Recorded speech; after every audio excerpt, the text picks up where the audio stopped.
want you guys to join me in one of my new hobbies, which is insert swear words into the Chronicles of Narnia. What with the parcels and the snow, it looked just as if he had been doing his Christmas shopping. He was a fawn, and when he saw Lucy, he gave such a start of surprise that he dropped all his parcels. F*** me, exclaimed the fawn.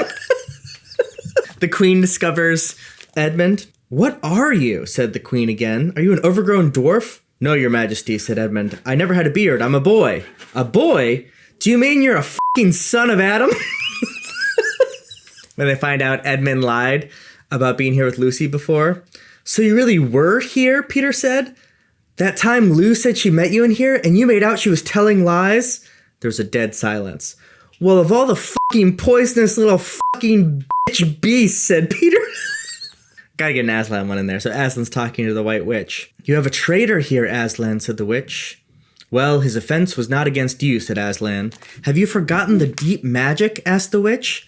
Let us say I have forgotten it, bitch, answered Aslan gravely. Tell us of this fucking deep magic.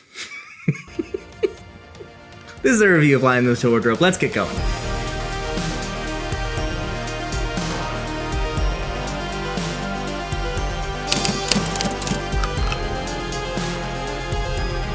The Lion, the Witch, and the Wardrobe by C.S. Lewis is one of the greatest selling fantasy novels of all time. It is clearly a children's work of literature, but it still, to be honest, packs a punch. Even as an adult, it hits, to be clear. I was first heard these stories when my dad read them to me before bed. I think when I was like 4 or 5. I read them myself in elementary school. And then again, when I was in college, I went back. I was still very religious in college and found a lot of like religious meaning in it as well. And now sort of post where I'm not as religious as I used to be, certainly, and have a larger breadth of fantasy knowledge of the field of sci-fi, of philosophy. I was curious to see how it react, and I still think this is a great book. I think it is well worth reading. And some people kind of raised their eyes when I said I was doing a Chronicles of Narnia read-through, because I think people think of these as sort of archaic tales that don't offer much. I really don't think that's true. This is a wonderfully written book. It's so easy to read. Like literally most of us fantasy readers could read this in one go. That's not how I did it. I did it sort of chapter by chapter a little bit before bed, or if I just had a moment to get lost in a world. It was wonderful. Now, I'm going to do this review using excerpts from the book and talking about plot points. There will be some like spoilers. Again, it's a children's tale. It's like saying that I'm going to spoil Hansel and Gretel. I don't really think it's going to be spoiler worthy, but if you are really like, you don't want to hear anything about a book when it's reviewed, you should sign off. But otherwise, I'm just going to go through this like you know general things. And even if you haven't read it, I think you can watch this review and still read this and find a lot of exciting things in the story. But I'm not going to be so worried about spoilers as I would in maybe some other stuff because of its classic nature, because of its children's literature, and because I think most people know the basics of The Lion, the Witch, and the Wardrobe. The basics of which are that 4 children during World War II, Peter, Edmund, Susan, and Lucy, are sent out to this mysterious house where they found a wardrobe that transports them into another world called Narnia. They meet a magical lion called Aslan who helps them defeat the evil White Witch who is keeping Narnia in a eternal winter where there's no Christmas. It's just like a beautiful story for children to latch on to immediately. The good, the bad, who they root for, and like these beautiful like mind pictures to unlock the imagination of children. That is absolutely the case here, and it still works in me as an adult. C.S. Lewis is an incredible word, not necessarily smith, because he doesn't like use a wide vocabulary, but he is a word artist. He draws pictures, and he uses such a brief economy of word as he's describing things. Again, this is like 185 pages soaking wet. Easily, you know, if it was in like one of these thick editions of some other like adult books would be like 50 pages, 70 pages. But all of it feels so real, so vivid. In these moments, he creates wonderful settings, wonderful characters that immediately, boom, get into your mind. Just as an example, like almost everyone in the Western world, I guess like specifically in like England and the United States, the English speaking world, I think has a pretty clear view, whether from movies or from reading these books or just knowing about them in osmosis, about Lucy going into the wardrobe for the first time. Do you know how long that like scene is of her like finding Narnia? It's about a page and a half of her finding Narnia. But it is told in such a beautiful way that it just captures your imagination. I just want to read a part of that because I find it such a good example of what we mean by this. So they're playing hide and go seek, which is why she runs into the wardrobe. This must be a simply enormous wardrobe, thought Lucy, going still further in and pushing the soft folds of the coats aside to make room for her. Then she noticed that there was something crunching under her feet. I wonder if that's mothballs, she thought, stooping down to feel it with her hands, but instead of feeling the hard, smooth wood of the floor of the wardrobe, she felt something soft and powdery and extremely cold. This is very queer, she said, and went on a step or two further. Next moment, she found what was rubbing against her face and hands was no longer soft fur, but something hard and rough and even prickly. Why, is it just like branches of trees? Exclaimed Lucy, and then she saw that there was a light ahead of her, not a few inches away where the back of the wardrobe ought to have been, but a long way off. Something cold and soft was falling on her. A moment later, she found that she was standing in the middle of a wood at nighttime with snow under her feet and snowflakes falling through the air. It is so vivid. It captures you so quickly, and it's just magical. That's the word for it. That's why you are so drawn to Narnia, because C.S. Lewis so easily draws you in. He uses a strong narrator voice, meaning that the narrator is a character in telling you the narrative. It's not just that he is telling you things from a certain perspective like narrators always do, but he inserts himself sometimes in the story, particularly in ways to help children understand the story. Let me give you just like two examples of that I think really help children latch on to this tale while also not being like distracting for me as an adult reader. One of the first sentences talking about this place that these children are going. They, the children, were sent to the house of an old professor who lived in the heart of the country, 10 miles from the nearest railway station and 2 miles from the nearest post office. These two things that children would know. They've been to the post office probably with their parents or to mail a letter, and they've been on a train before, certainly at the time when this was written, and trains were like a key part of travel. And so to be far away from those two key kind of commonplace areas really quickly communicates to most readers who probably don't live in the country what it means to be isolated in this house and these children not understanding it. It's just so clear, so quick, but also in a way that helps children grasp on and feel like they're being led along in a story. Another one comes later on. This is, in fact, in the last chapter. They are going to Cair Paravel, which is the big castle on the sea. And to create a vivid picture of the sea, C.S. Lewis kind of, again, uses that strong narrator voice. The castle of Cair Paravel on its little hill towered up above them. Before them were the sands with rocks and little pools of salt water and seaweed and the smell of the sea and long miles of bluish-green waves breaking forever and ever on the beach. And oh, the cry of the seagulls. Have you heard it? Can you remember it? It's like that moment where C.S. Lewis, almost as like a father or someone at a story time, taking a moment to look up at the kids who are listening to like make sure they're engaging with the story. Like when you go to the library for story time, a good reader does that. C.S. Lewis does that in these books. And I love that. I think that's great from a children's literature perspective. And that's why I still have all of these vivid things in my mind from when first discovering it that still is fun to discover today. The clarity of how I view Tumnus's cozy cave with Lucy and having tea and sandwiches there. The incredible meal at the Beaver's Dam of this cooked fish right from the river. Like the vividness of Turkish Delight and reading it and thinking about how delicious Turkish Delight must be. And then as a kid trying it for the first time being like, that's not really my thing. All of this comes from Lewis's exquisite storytelling.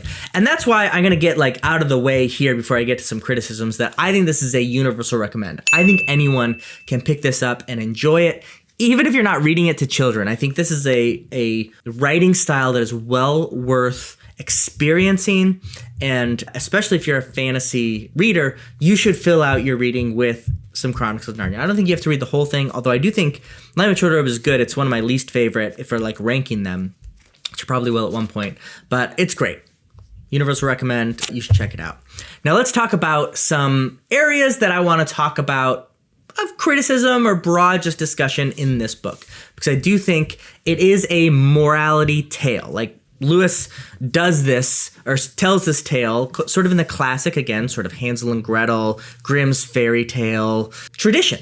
This is supposed to teach kids morals as well as entertain them. And many of those morals, by the way, I think are fine and good morals. Like the prevailing morality of this book is good. I think that bravery is something to be celebrated, that you should be loyal to your friends, that you shouldn't, for personal gain, betray those around you, that the rich and powerful who are in place currently will try to entice you to join them for your own benefit, even if it doesn't help the broader population. Like a lot of these I think are good lessons. But I think because of that, I think it is fair to critique some of The Lion, the Witch, and the Wardrobe for some of its traditionalist standpoints and its heavy-handed, sometimes Christian metaphor, which I do think is there. Again, I don't think it makes it not a good book, but I think it's worth talking about. The first thing that really jumps out at me as I read this book is it is very strongly encouraging traditional gender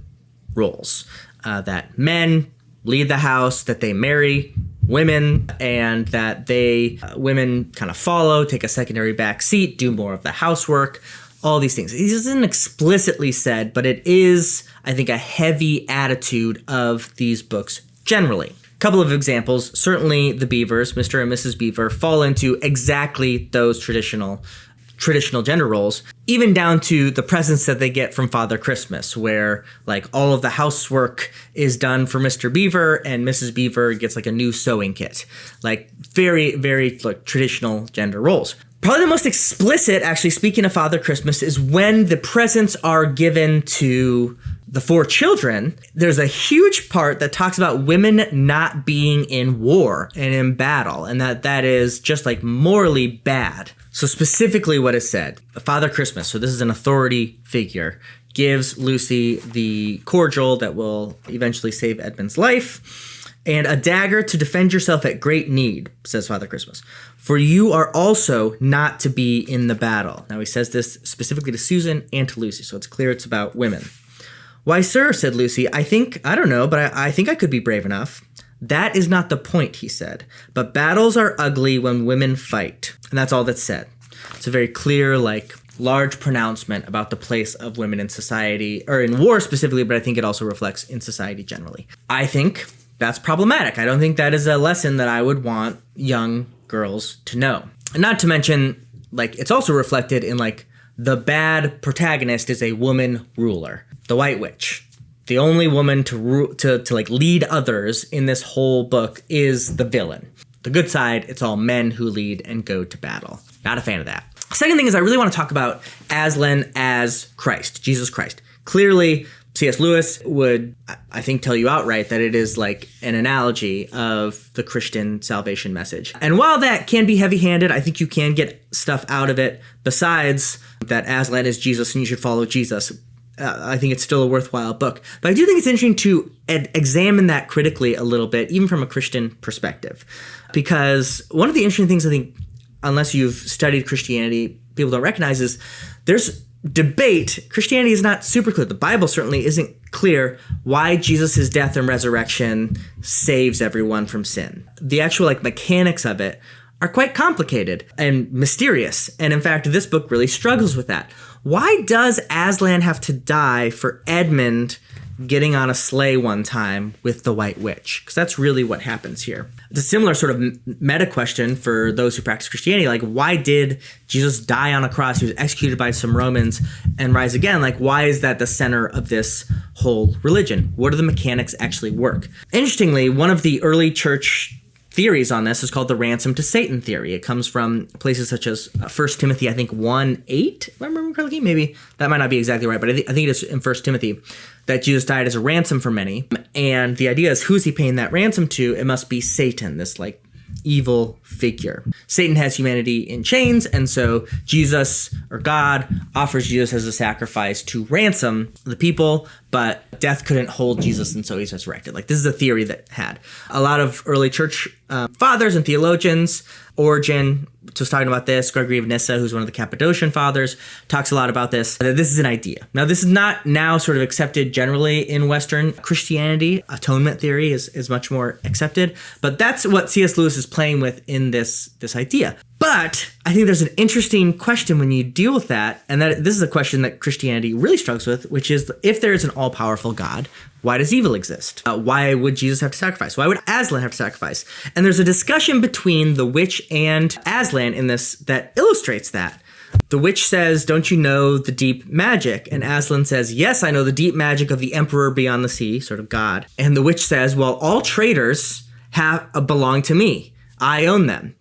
And so the question is like, why would the emperor, the God, create a system where there is evil, or where the White Witch has this power over people that Aslan would eventually have to die for, when there is, again, this all-powerful emperor across the sea? It's the same problem that Christianity and many religions have, is if there is this good God, why is there evil in the world? And to be honest, I think it's a very unsatisfactory answer, that it's just like, that's how it was.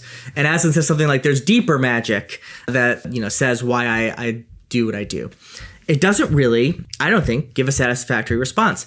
And that is something I also want to talk about, is the passivity of our heroes in this book. The four children really don't do anything to cause the salvation of Narnia. It is all Aslan. And in fact, most of the salvation is done before even Aslan's sacrifice. The snow starts to melt. They meet Father Christmas. People start flocking to Aslan's banner. And really just has to deal with ransoming Edmund. And then he just heals all the statues, kills the witch, and that's the end. Narnia is saved. And a lot of the character development of those four children into like these legendary kings we get in the last chapter is skipped over. And I actually think that is an interesting reflection of my own personal experience in the evangelical church in the United States. There is such an emphasis on Jesus and the cross and conversion, but there isn't this focus on the active part of those who have faith in those things, how they should live, being kind to others, becoming people who do good in the world is not the emphasis, because so much focus is on that particular act. And I think it's interesting in this book, the same is true in the narrative. So much is focused on Aslan, what he does, that it doesn't focus on the character growth of our main characters, the people that we are in a perspective to experience the story as, and the morals that we take from it. Which is why when I talked about the morals, there's some, but it's not as powerful as kind of the main moral is like, Aslan will get it done for you. Be on Aslan's side, which again, I think is a reflection of sort of Western Christianity at the moment in my experience. I also want to say that as far as we talked about traditional gender roles, there is also a traditional sort of East versus West dichotomy in this book. Some Western sort of supremacy ideas that feel a little gross, and it'll be also present in some future line Chronicles of Narnia. But in this book specifically, the only mention of sort of Eastern mythology is that the White Witch is half jinn. Again, only in the villain is any sort of like Persian or Middle Eastern non-Western mythology mentioned, which I think is problematic. Now, C.S. Lewis is a British man in the 50s, so it's not surprising that's in there, but I do think it's worth talking about when we talk about this book in 2025. With all that said, I really did like The Lion, the Witch, and the Wardrobe. I hope you're joining us on our read-along, our being Rid and I. I'll link to a playlist of all of our live shows as well as reviews as I go through the books. If you're watching this in 2025 or the first half of 2026, there's still time for you to join us. If you're watching this later, check out that playlist. That'll have all the videos, live shows, maybe some ranked tier things as we go through this series. Hope you enjoy. As always, first in, last out.